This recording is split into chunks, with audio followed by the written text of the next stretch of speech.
It's Gold, and welcome to Skyrim Special Edition Mod Showcase. Today I'm going to be going over a good few mods that are smaller, but still work really well and are really beneficial to me. So last time we looked at Aladon's Ultimate Armory, a really big mod, but this one's quite small. It's the PS4 cheat mod, and it's only 8.91 kilobytes, but as you can see, basically it just adds a lot of crafting ingredients. So when you fast travel to Whiterun, you're going to want to go towards Adrian Avenici's blacksmith and go to here, and as you can see it's added these chests. So if you look inside these chests, for example, this strongbox has a ton of soul gems and also a good bit of money at the bottom. Same with this one. This one has money and a ring of epic carry weight. I should probably wear this one instead of my current one, which I got from the Aladon's mod. You've also got this chest, which has a ton of stuff: dragon bones, scales, everything you'd need to craft, as well as a chest full of more sort of hunting type stuff, you know, like pelts and gems. You've also got a satchel with sort of potion stuff. You got that, you know. And then they've also added a way to get into the test cell, which again can crash your PS4, so I wouldn't recommend it. But yeah, that's the first mod, really simple, and would really recommend using it if you want to just get crafting materials right from the bat. So okay guys, on to the next mod. This is free crafting, no perks / materials. So this is again on the crafting side. If you don't want to use the cheat mod, you can use this. Now as you can see, it's 35.69 kilobytes, so much bigger than the cheat mod. And as the guy says, simply put, this mod removes the restriction of requiring specific perks and the need for specific materials in order to craft various items. So let me show you how it works. So as you can see, I'm in the armory again, and I'm just going to go to this Sky Forge here and show you guys what I mean. So usually you'd have to have all of the smithing perks to create anything, but let's say I want to create, I don't know, some bone mold armor. As you can see, I can create it. Requires nothing, and as you can see, it also doesn't require any skills. So it means you can just craft anything you want from the beginning of the game. Now, it will not work with other modded items that you can craft. If you add maybe a sword that you can craft, or a shield, or some armor, you won't be able to use it. It's only the vanilla items that can be crafted for free using this mod, so be aware of that. But again, very useful mod, and would really recommend using it. Okay guys, next mod is Katana Pack. So as you can see, the description says that you'll be able to make a katana in each category, and there are 10 types, and I'm going to be showing off these types and showing you guys what you can do. So let's get into this. I'm going to be showing off a good few of the katanas, as you can see. So I'm going to start with the wooden katana, and as you can see, they do effects on each katana to make it look like that. So as you can see, it's a pretty normal moveset. You want to see it from third person, and they all do different damages based on their type. So we'll go to the steel. As you can see, the steel makes the steel noise. It's a lot lighter and more steel-like in color. It's quite nice. The stall room one is my favorite right now. It looks really good. As you can see, swings really well and looks amazing, so I like that one. The silver katana will actually do extra damage to undead, and it is extremely shiny, so, you know, that's a bonus. You got the orcish one.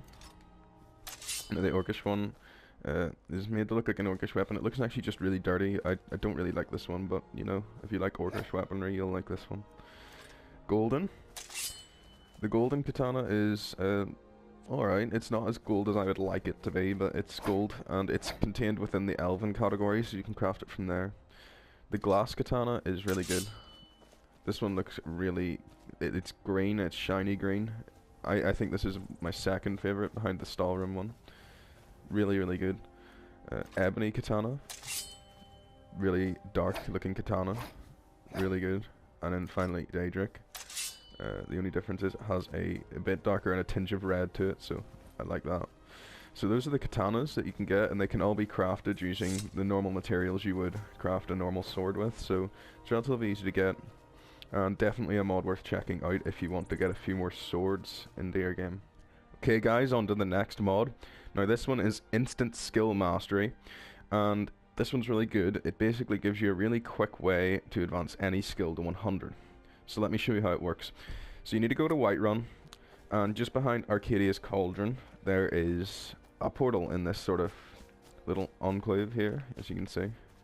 So you want to open the Hall of Mastery. You'll load in,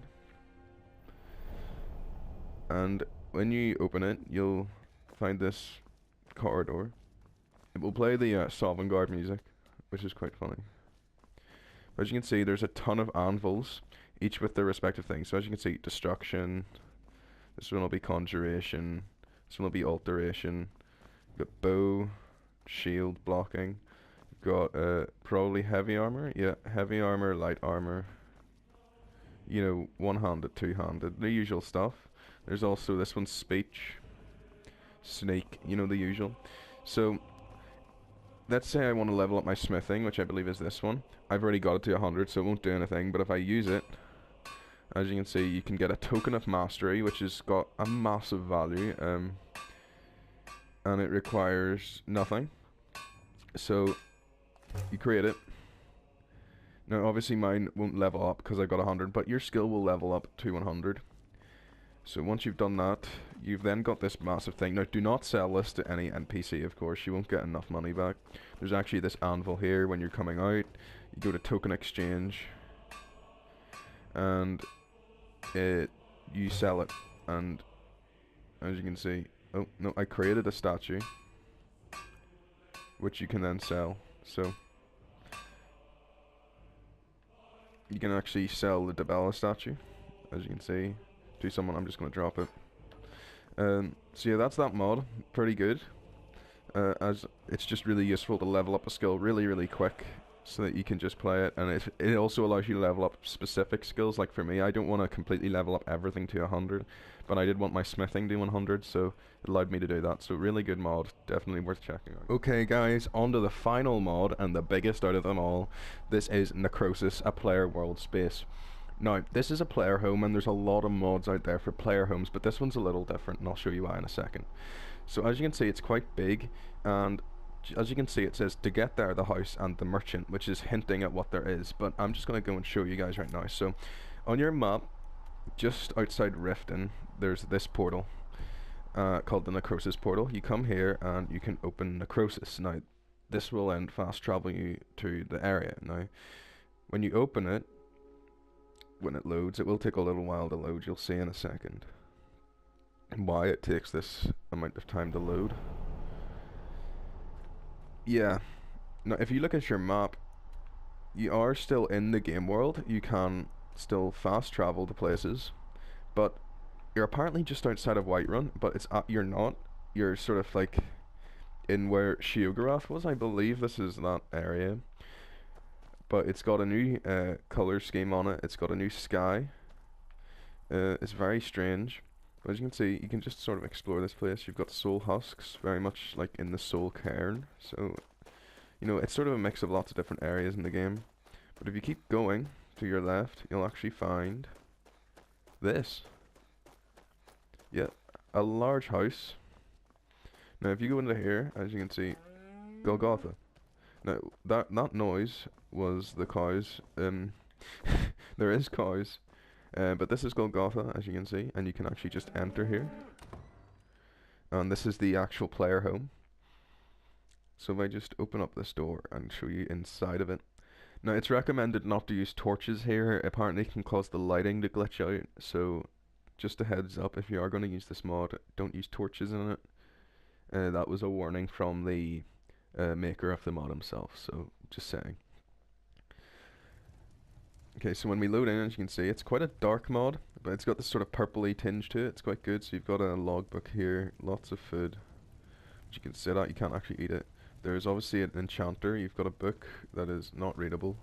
They're just there to look good. You've got an oven. If we go upstairs, you have, as you can see, some just armor sets there. Just, it looks really good. And you can actually search unique apparel.